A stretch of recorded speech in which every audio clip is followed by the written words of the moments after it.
The following is produced by 5 Star Productions USA, which is solely responsible for its editorial content and is sponsored in part by a grant from Paul Mitchell Salon Hair Care.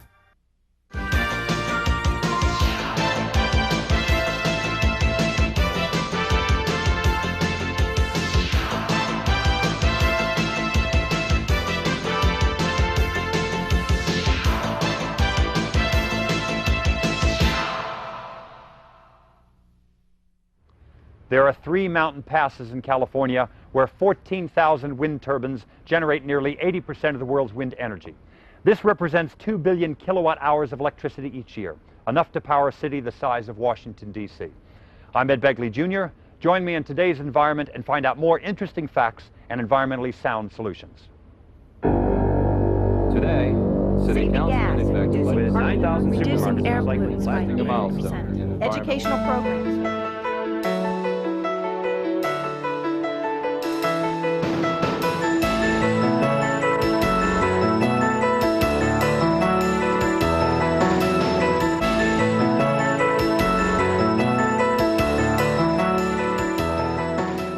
Everyday Americans cut down 2 million trees and throw away 42 million newspapers. Not only do we save trees by recycling, there is also a 40% energy savings per ton of paper made without virgin material. Don't trash it, recycle it. That's the motto these days at the Reader's Digest Association World Headquarters in Pleasantville, New York, where a facility-wide effort has resulted in a trash reduction of some 30 tons a week. The 2,000 employees on the 107-acre site are enthusiastic about doing their part for the environment. Garbage never used to be the sort of topic to generate team spirit, but now separating their waste paper for recycling is a matter of office pride. The company estimates that 99% of the 11,000 pounds of garbage generated at the site each day is recyclable, and they're going after all of it. We began recycling about 11 years ago with our custodial people sifting through garbage. But the major push began in the last couple of years when we found our garbage was overrun by paper. We've put a system into practice that makes it very easy for our employees to participate. Throughout the facility, digesters separate their paper trash into newspapers and paper, which might be scrap paper, computer printouts, ledger paper, unusable photocopies, cardboard, corrugated paper, or sweepstakes promotion materials. And their contents are transferred to larger bins in the sanitation room. The room also holds bales of corrugated cardboard, which has already been compacted. When all recyclable materials are ready to go, they are picked up by an independent contractor who buys them at market prices. This is a good deal for all concerned. This waste never gets to a landfill, and it winds up as recycled products, which means our nation's resources are being conserved. On top of that, where they had to pay to get waste hauled off before, they now get paid to collect it. And to close the loop, wherever possible, products purchased are made from recycled materials. Recycling fervor has hit the cafeteria too, where digesters are encouraged to use regular glassware, dishware, utensils, and trays instead of the takeout paper and plastic products. And when buying a takeout meal, they get paper cups, bowls, plates, and trays, not plastic foam, which is not recyclable and depletes the Earth's ozone layer. Other recyclable materials, including glass bottles and aluminum cans, are also separated from office garbage and bundled and stored to be hauled away to recycling centers. And even construction materials such as lumber, plaster, concrete, and wood chips, and damaged warehouse pallets and skids are recycled. About the only thing we haven't found an alternative for are the plastic utensils used in the cafeteria for takeout orders, but we're working on it. Everyone has gotten into the recycling habit and takes pride in their contribution toward protecting the environment. Fully committed to the long-term success of their program, they look forward to even greater benefits in the future. 10 years ago, only a handful of companies were equipped to handle the disposal of toxic waste. Today, there are an estimated 1,600 hazardous waste processing facilities in the U.S. Technology has kept up with this growth. At today's environment, we've taken a look at the latest in testing equipment. Look closely at these scenes. Can you see any impurities in the air, the water, or the soil? Whatever may be there isn't always visible to the naked eye, and may be so small it can't even be seen with the aid of magnifying devices like the microscope. That's because some impurities or contaminants are present in quantities that are stated in parts per billion. That's about as little as 2 drops of food coloring in a backyard pool. With some substances, that concentration is enough to make a difference. It could, for example, identify the substance as a health hazard and call for corrective action to be taken to protect the environment. That's why, in the worldwide effort to monitor and clean up the environment, it's important to have instrumentation that will precisely measure pollutants which may be present in soil, air, and water. Whether a job involves analyzing concentrations of toxic industrial solvents, pesticides, PCBs, metals, or volatile organic chemicals, specialized equipment has been developed to accomplish the task. Varian Associates offers such equipment with a broad array of analytical instruments and products that help meet the needs of environmental laboratories around the world, delivering fast, accurate, high-performance solutions to complex environmental problems. The gas chromatograph is capable of sniffing out organic compounds such as pesticides and solvents which may be present in drinking water. A variety of adaptations are available for special uses. For example, it's possible to determine the presence of some pollutants found in drinking water in concentrations as minute as 1 part per trillion. That's equivalent to 2 drops in 2 million gallons of water. Instruments are also available for wastewater analysis performed by sewage treatment plants. The compounds being measured are similar to those in drinking water, but are found at somewhat higher levels. There's also instrumentation to analyze groundwater samples taken at waste sites being remediated, industrial sites, and around underground fuel storage tanks to determine if they're leaking. And we may wonder just how much pollution is being thrown into the air by emissions from industrial facilities, waste treatment plants, and hazardous waste sites. Technology has provided instruments to permit monitoring emissions on a continuing basis to ensure compliance with increasingly stiff clean air regulations. These measuring devices, aside from the accuracy and speed with which they operate, are capable of making multiple measurements simultaneously. They can operate unattended, overnight, providing instantaneous results. This is of great importance where corrective action may be required and public health is on the line. All of which not only benefits the end user of the information, but also adds to the productivity of laboratories in which the tests are being conducted. Systems are drafted for use in mobile vans, traveling to suspected pollution sites where sampling, monitoring, and analysis provide instantaneous, on-the-spot results. We at Varian are involved in an ongoing quest for improvement in all areas, which will allow us to better serve the laboratories and government agencies that are trying to stop the destruction of our planet.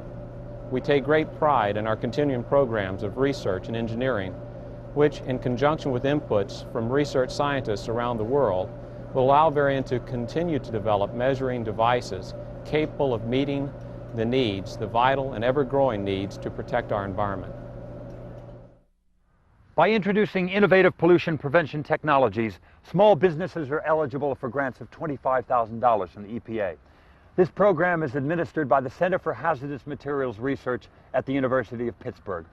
Let's take a closer look at how this type of technology is being applied.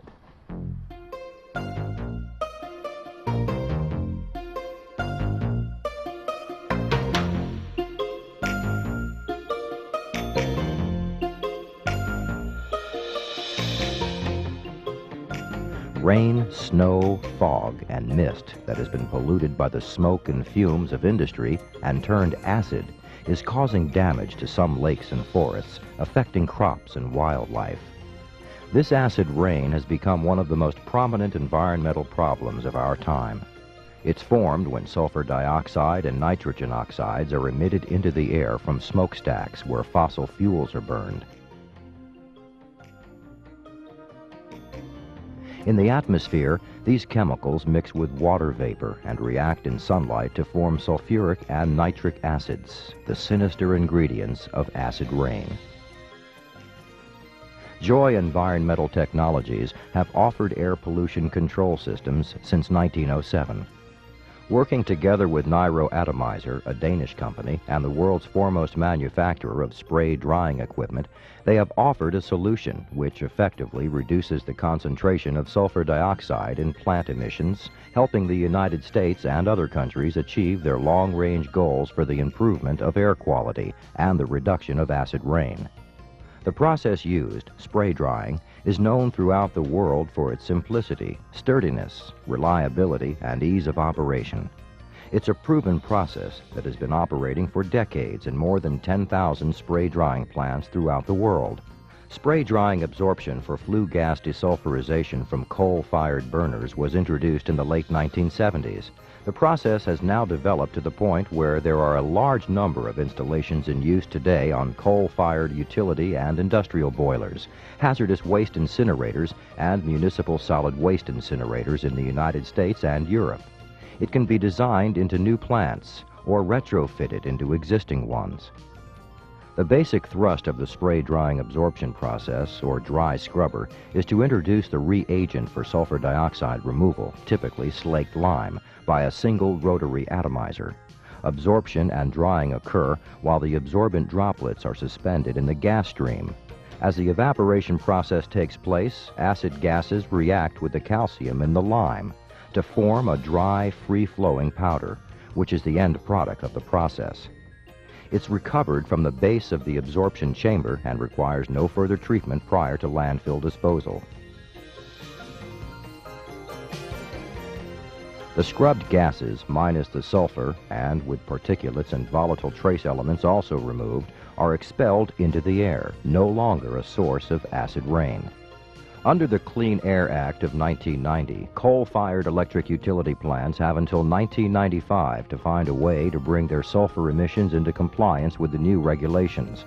Those installing scrubbers have until 1997 to bring them online. Each installation helps to reduce the effects of acid rain and make this a better, healthier world for us all.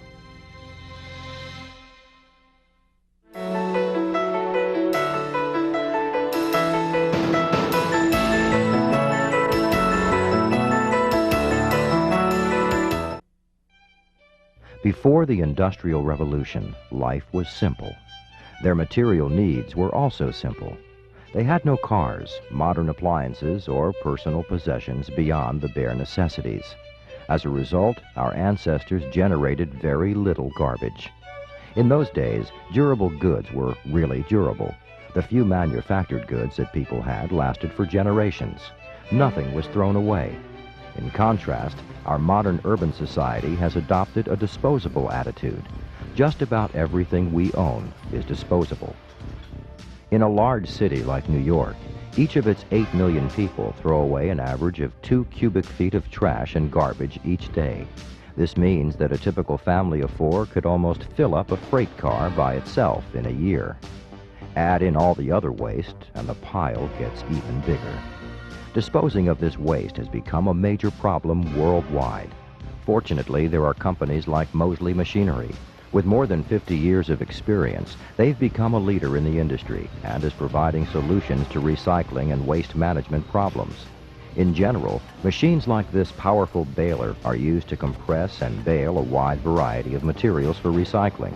This includes paper, corrugated cardboard, plastics, and both ferrous and non-ferrous metals. These machines also handle solid waste material for disposal in landfills. One benefit is that the densely compacted solid waste takes up much less space in the landfill.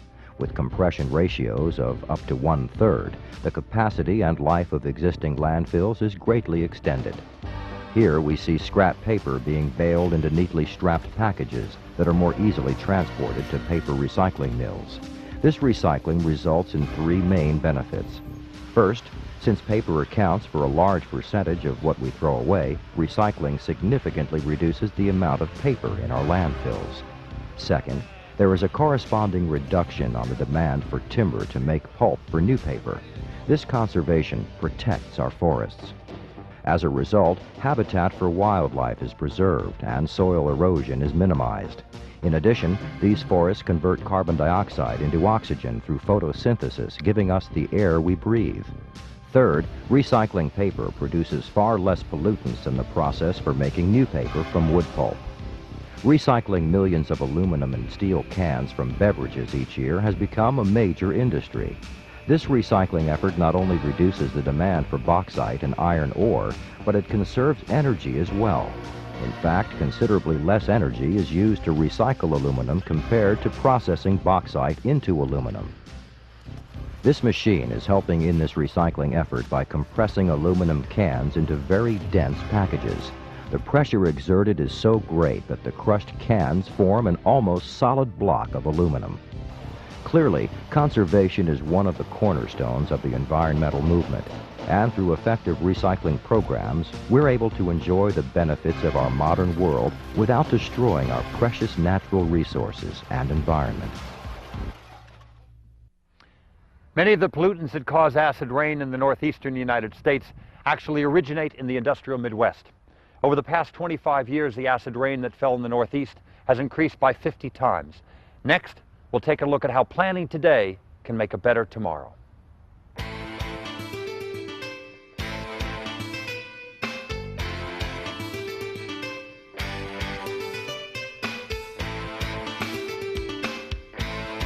Waste that is generated as a byproduct of manufacturing contributes significantly to our common pollution problem. It's especially serious where hazardous wastes are concerned. Their proper handling and disposal is costly and poses risks to individuals and the environment. Recycling and minimization or conversion to a less hazardous substance can help reduce the problem. It would seem the most sensible solution would be to reduce the source of the waste or eliminate it altogether. Recognizing this, in 1991, the Environmental Protection Agency made a special request to companies to voluntarily reduce the waste they generated that contained one or more of the 17 listed chemicals. The program is called the 3350 Project because the EPA targeted a 33% reduction in releases of these chemicals by the end of 1992 and 50% by the end of 1995. One company that is actively participating in the program is Pitney Bowes. As part of its corporate policy on environmental protection, the company has pledged to eliminate or minimize the generation of hazardous waste in production, assembly, and support operations. Some of its subsidiaries have already surpassed the EPA's goals. A case in point is its voice processing unit, Dictaphone Corporation, located in Melbourne, Florida. It's already achieved a 100% reduction of trichloroethane, a listed chemical. In early April 1990, the company converted to a system for the cleaning and painting of parts that replaced trichloroethane vapor, degreasing and solvent-based painting of steel and aluminum frames and panels. The system consists of several components. The first is a 3-stage aqueous spray washer, which totally eliminates the use of methyl chloroform. After the part has been cleaned, it enters an oven, where it's completely dried. From the oven, it goes to the powder application booth. Here the part is coated with a powder that virtually eliminates the need for solvent-based paints. In addition to the 100% reduction in spent trichloroethane, there has been a 50% reduction in paint-related wastes and a 58% reduction in chrome-bearing wastes. In all, the process has eliminated more than 75% of the hazardous waste that has been generated at the facility. In addition to its beneficial effect in reducing hazardous wastes, the process produces an improved finish on the parts. The new finish is more uniform, scratch and impact resistant, and has greater adhesion and chemical resistance. They've also installed an alternate cleaning process for printed circuit boards with the goal of eventually eliminating the use of Freon. Through the Zero Discharge program, implemented projects have had a direct and positive impact on the environment. The reductions that have been achieved in the volumes of wastewater, air emissions, and hazardous waste will benefit the environment for years to come. Continuing its dedication to the protection of the environment, the company is currently researching a program which involves designing products in a way that takes into account the environmental impact of material choices, manufacturing, use of the product, and what will be done with it at the end of its useful life. Pitney Bowes has demonstrated that environmental protection must be an important consideration in a company's total activities.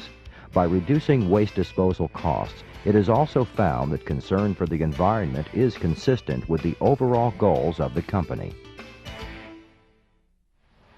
In 1 year, we used 2 billion pounds of HDPE plastic to make containers for household products like milk. That's about the weight of 900,000 compact cars.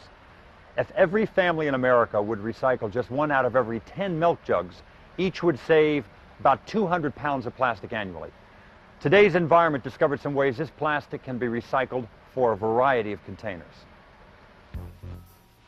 Thanks to the efforts of just one company, at least 22 million pounds of plastic will find new life as plastic bottles for a variety of consumer products.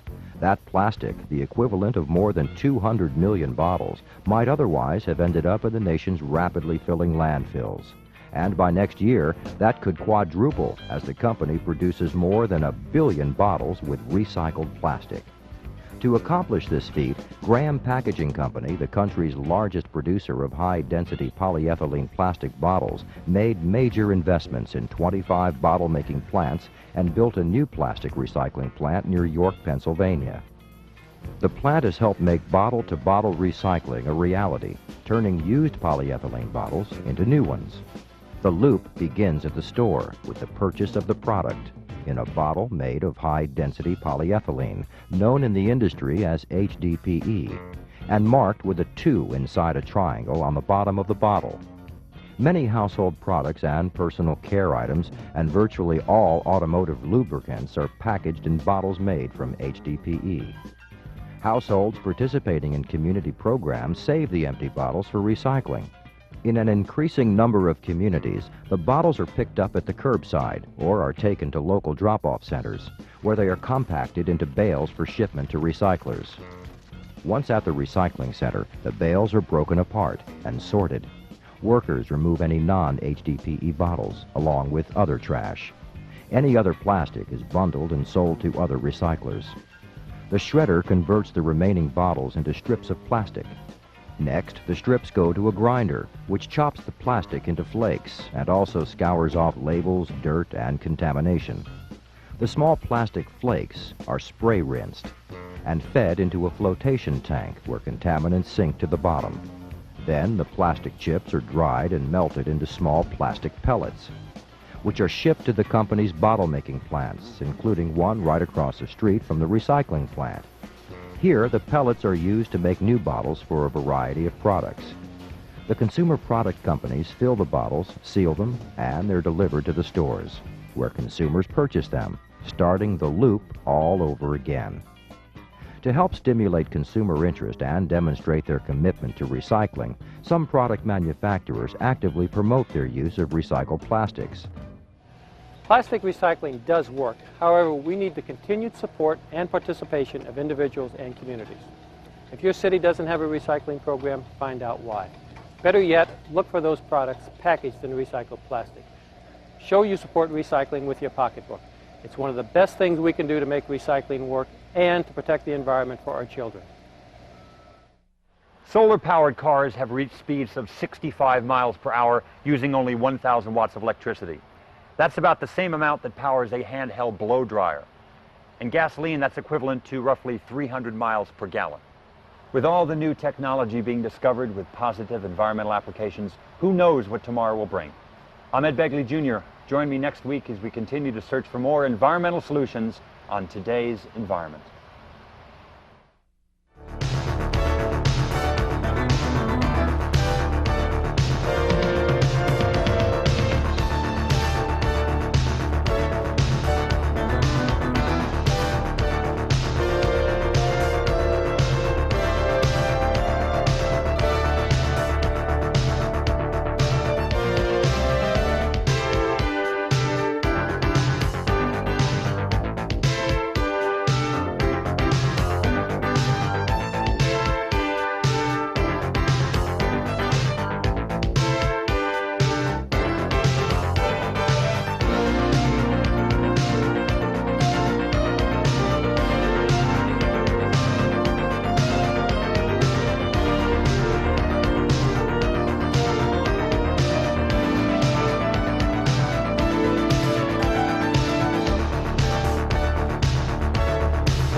This has been a presentation of 5 Star Productions USA.